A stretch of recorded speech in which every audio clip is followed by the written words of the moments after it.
Abraham உடன்படிக்கையில் Saudi Arabia இணைவதற்கான வாய்ப்பை Netanyahu வரவேற்கிறார் என்கிறது இஸ்ரேலுடைய பிரதமர் அலுவலகம்.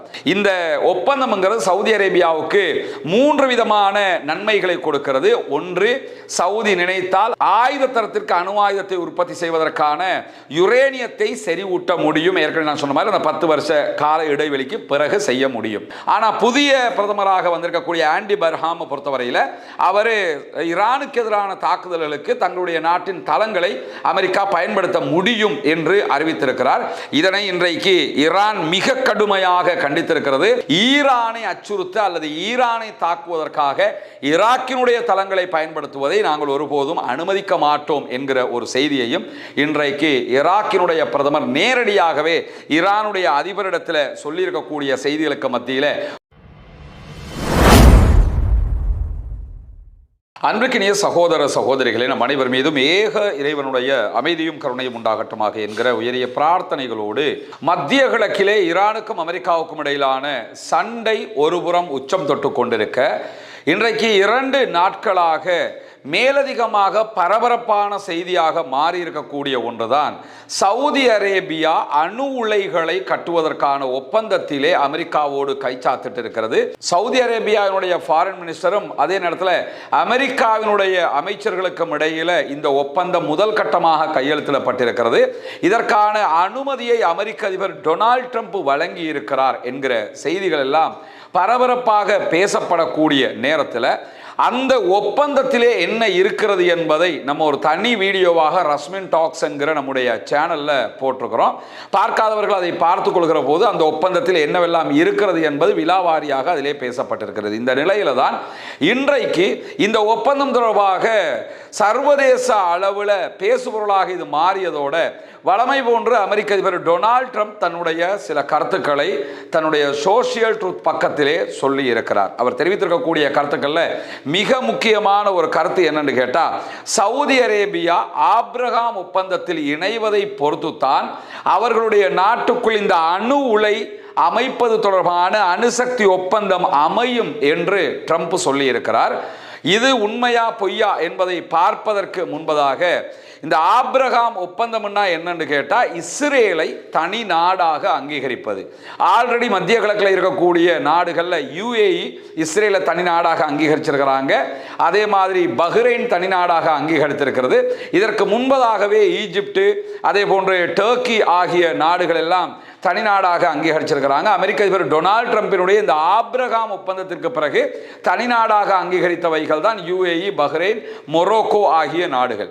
இந்த நாடுகளை தவிர்த்து வேறு எந்த அரபு நாடுகளும் இஸ்ரேலை தனிநாடாக அங்கீகரிக்க மறுத்து கொண்டிருக்கின்றன. அதற்கு அவர்கள் விதிக்கக்கூடிய நிபந்தனையே, பாலஸ்தீனத்தை இஸ்ரேல் தனிநாடாக ஏற்றுக்கொண்டால் இஸ்ரேலையும் ஒரு தனிநாடாக நாங்கள் ஏற்றுக்கொள்வதற்கு தயாராக இருக்கிறோம் என்பதுதான். ஆனால் அமெரிக்க அதிபர் டொனால்ட் ட்ரம்ப் என்ன பார்க்கிறாருன்னா, பாலஸ்தீனம் தனிநாடாக ஆக வேண்டிய தேவையில்லை, ஆனால் இஸ்ரேலை தனிநாடாக அரபு நாடுகளை அங்கீகரிக்க வைக்கணுங்கிறதுல உறுதியாக இருக்கிறாரு. இந்த சம்பவத்தை அடிப்படையாக கொண்டுதான் ஆபிரகாம் ஒப்பந்தம். ஆபிரகாம் ஒப்பந்தத்தை ஏற்றுக்கொண்டால் இஸ்ரேலை தனிநாடாக ஏற்றுக்கொள்கிறோம் என்று அர்த்தமாகிவிடும். இந்த இடத்துல அமெரிக்க அதிபர் டொனால்ட் ட்ரம்ப் அணுசக்தி ஒப்பந்தம் தொடர்பான சவுதி அரேபியாவோடு செய்து கொள்ளப்பட்டிருக்கக்கூடிய உடன்படிக்கை தொடர்பில் பேசுகிற நேரத்தில் தான் ஆபிரகாம் ஒப்பந்தத்தில் அவர்கள் இணைவதை பொறுத்துத்தான் இந்த ஒப்பந்தம் முன்னெடுத்து செல்லுகிற செயல்பாடுகள் அமையும் என்று சொல்லி இருப்பது மட்டுமல்லாமல், சவுதி அரேபியாவை பற்றி பேசுகிற நேரத்தில் அமெரிக்காவுக்கும் சவுதி அரேபியாவுக்கும் இடையிலான இந்த ஒப்பந்தத்தின் கீழ் எந்த ஒரு மூலப்பொருளையும் செறிவூட்டுவதற்கு அவர்களுக்கு அனுமதி இல்லை என்றும் சொல்லப்பட்டிருக்கிறது. இந்த மூலப்பொருள்னா என்ன, செறிவூட்டுவதனால் என்னங்கிறத பார்க்கறதுக்கு முன்பதாக இவருடைய இந்த அறிவிப்பு வந்த அடுத்த கணமே அணுசக்தி ஒப்பந்தம் தொடர்பாக ஆபிரகாம் உடன்படிக்கையில் சவுதி அரேபியா இணைவதற்கான வாய்ப்பை நெதன்யாகு வரவேற்கிறார் என்கிறது இஸ்ரேலுடைய பிரதமர் அலுவலகம். இஸ்ரேலிய பிரதமர் பெஞ்சமின் நெதன்யாகுனுடைய அலுவலகத்தால் வெளியிடப்பட்டிருக்கக்கூடிய அறிவிப்பில், சவுதி அரேபியா இஸ்ரேலை தனிநாடாக அங்கீகரிக்கிற ஆபிரகாம் ஒப்பந்தத்தில் இணைந்தால் மத்திய கிழக்கில் அமைதிக்கான ஒரு வரலாற்று சிறப்புமிக்க முன்னேற்றமாக இருக்கும் அப்படின்னு சொல்லி இஸ்ரேலிய பிரதமர் பெஞ்சமின் நெதன்யாகு சொல்லியிருக்கக்கூடிய செய்திகளை நம்ம பார்க்க முடியும். மத்திய கிழக்கில் இஸ்ரேலை தனிநாடாக அங்கீகரிச்சா தான் அமைதி திரும்பும் என்கிறது முதல்ல எவ்வளவு வடிகட்டி கட்டிய ஒரு பொய்யாக இருக்கும்.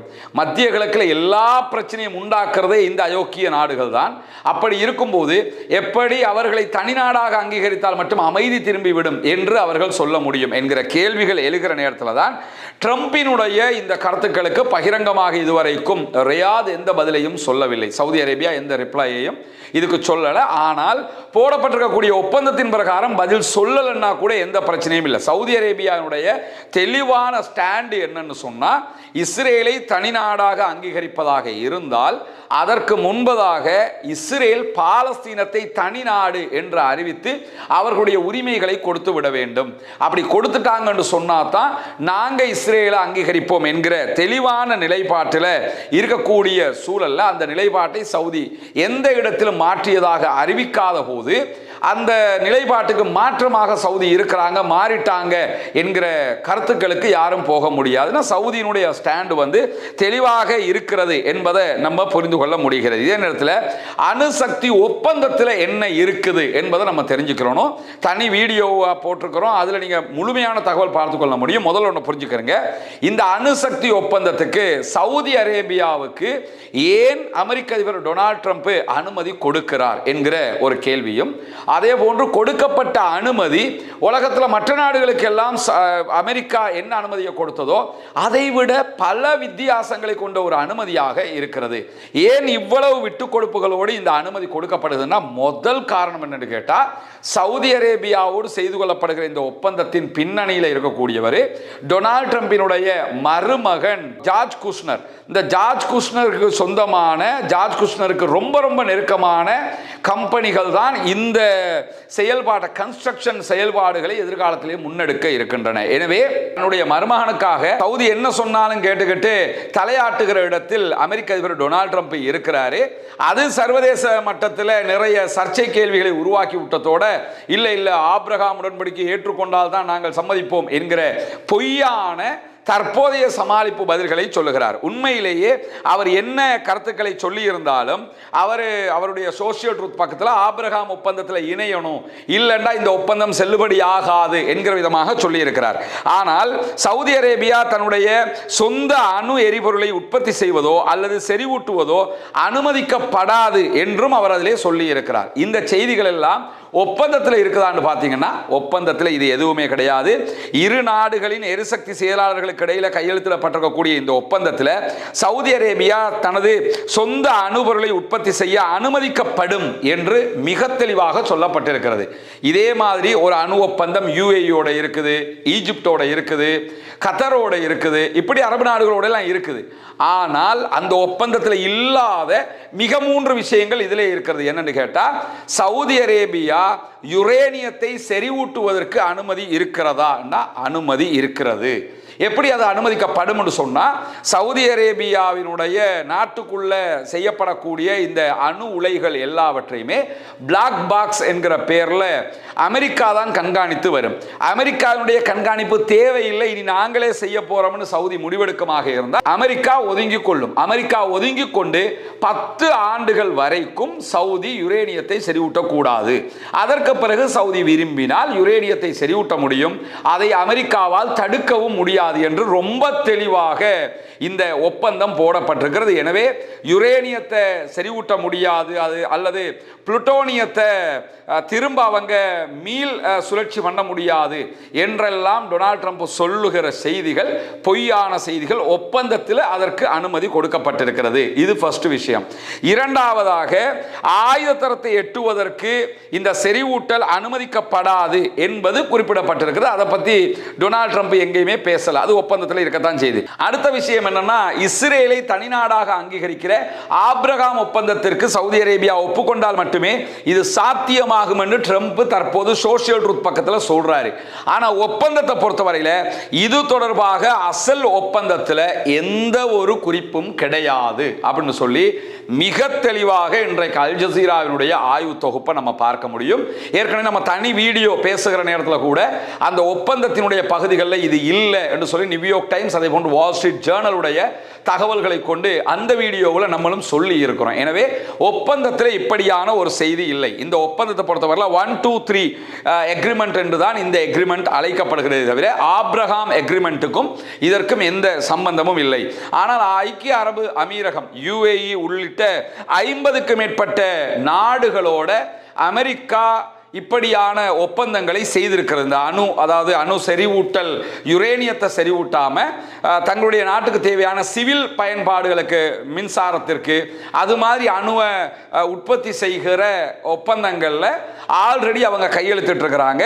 இந்த ஒப்பந்தங்களை பொறுத்தவரையில் இந்த ஒப்பந்தங்களுக்கும் சவுதி அரேபியாவினுடைய ஒப்பந்தத்துக்கும் இடையில் இருக்கக்கூடிய வித்தியாசமே என்னன்னு கேட்டால், இப்பொழுதுதான் UAEக்கு அணு செறிவூட்டுவதற்கான, குறிப்பாக யுரேனியத்தை செறிவூட்டுவதற்கான அனுமதியை கொடுத்திருக்கிறது அமெரிக்கா.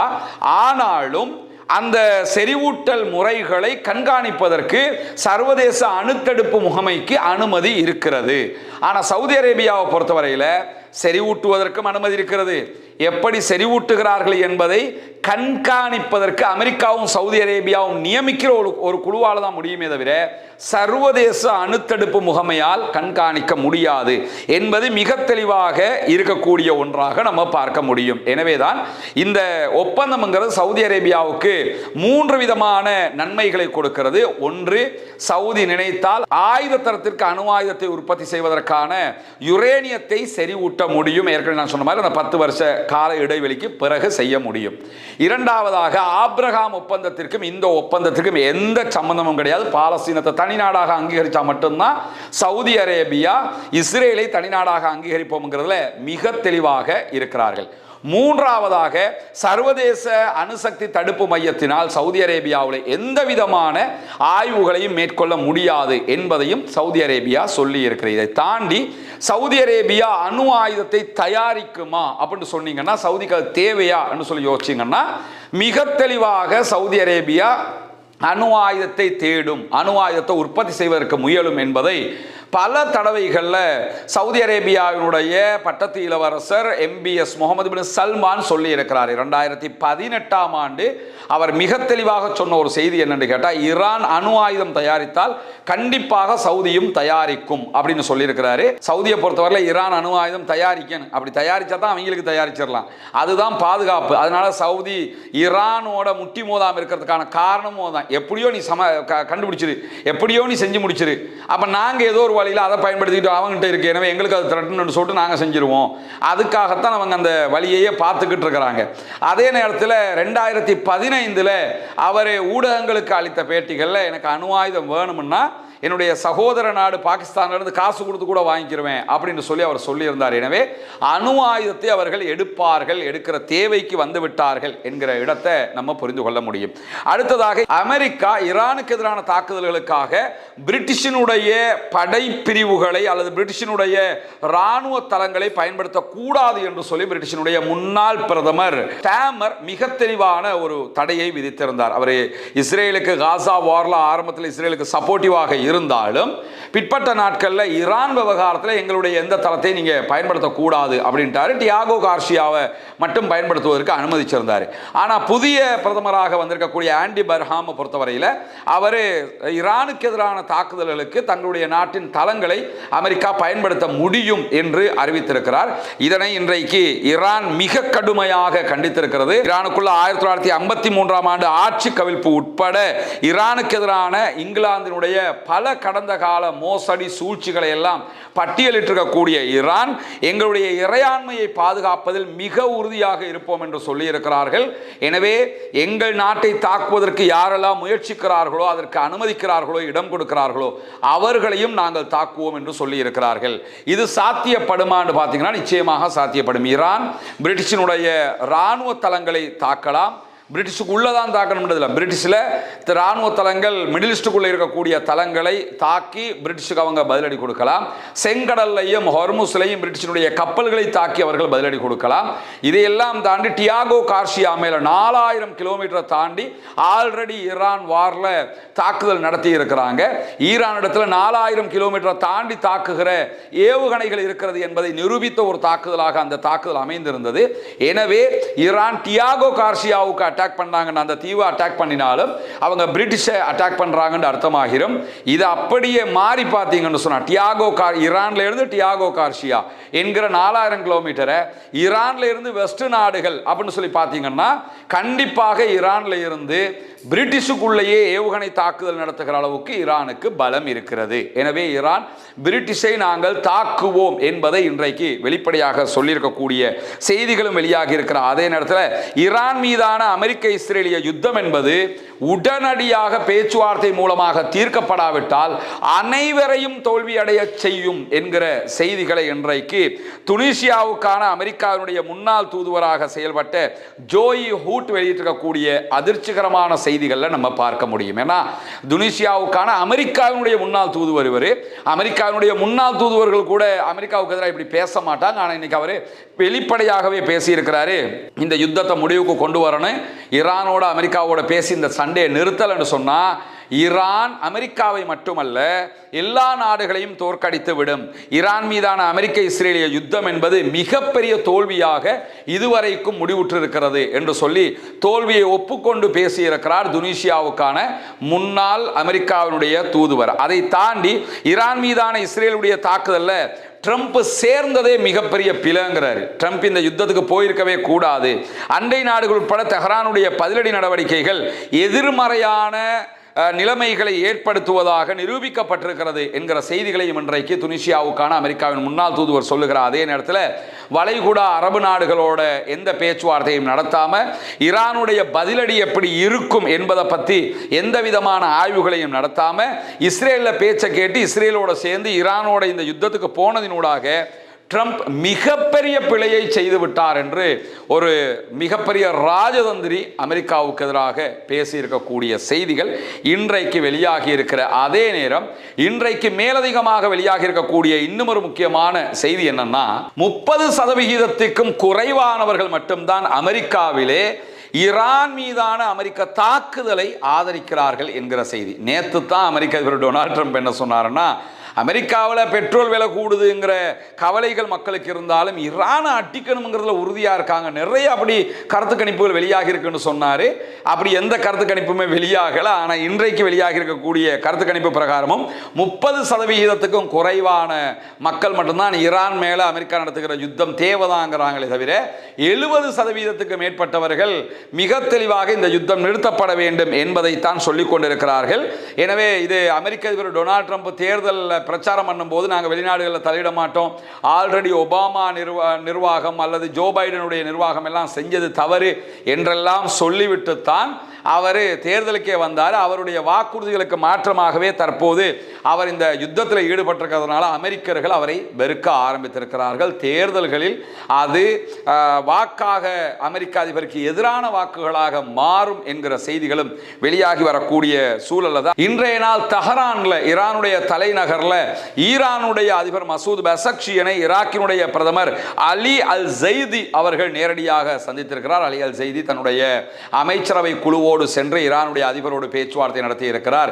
முன்னையெல்லாம் அமெரிக்கா சொன்னாலே சரின்னு தலையாட்டக்கூடியவங்க இப்ப ஈரான்ட்ட கேட்காம எதையும் செய்ய மாட்டோம்ங்கிற அளவுக்கு நிலைமை மாறி இருக்கிறது. அமெரிக்காவோடு செய்த ஒப்பந்தங்களை பற்றியெல்லாம் ஈரானுடைய அதிபருக்கு புரிய வைத்திருக்கிறார் ஈராக்கினுடைய பிரதமர். அதை தாண்டி இருதரப்பு உறவுகள், பொருளாதார ஒத்துழைப்பு, பிராந்திய பாதுகாப்பு குறித்தெல்லாம் பேச்சுவார்த்தை நடத்தி இருக்கிறோம் என்று ஈராக்கினுடைய அதிபர் இன்றைக்கு ஊடகங்களுக்கு பேசும்போது சொல்றது மட்டுமல்லாம ஈராக்கு அதே போன்று ஈரானுடைய பாதுகாப்பு இரண்டுமே பின்னி பிணைந்திருக்கிறது என்று சொல்லி அவருடைய கருத்துக்களை அவர் தெரிவித்திருக்கிறார்.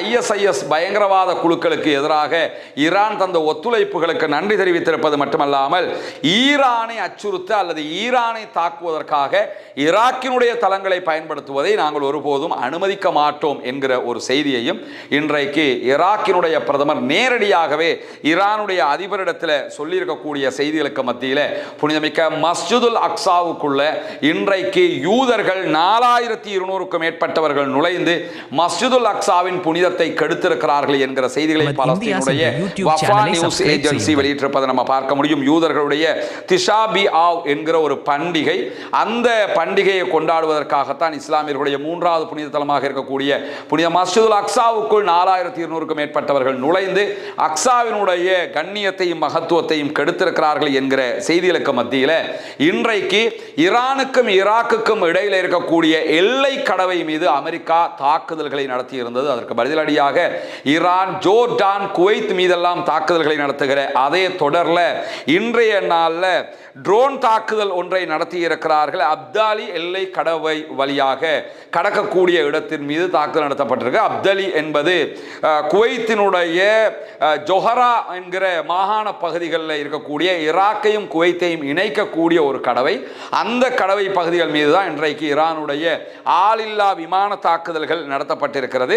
இது அமெரிக்காவுக்கு பதிலடியாக நடத்தப்பட்டிருக்கக்கூடிய செய்தியாக இருக்கக்கூடிய நிலையில் இன்றைய நாள் ஹவுத்தீஸ் ஒரு முக்கியமான அறிவிப்பை விடுத்திருக்கிறார்கள்.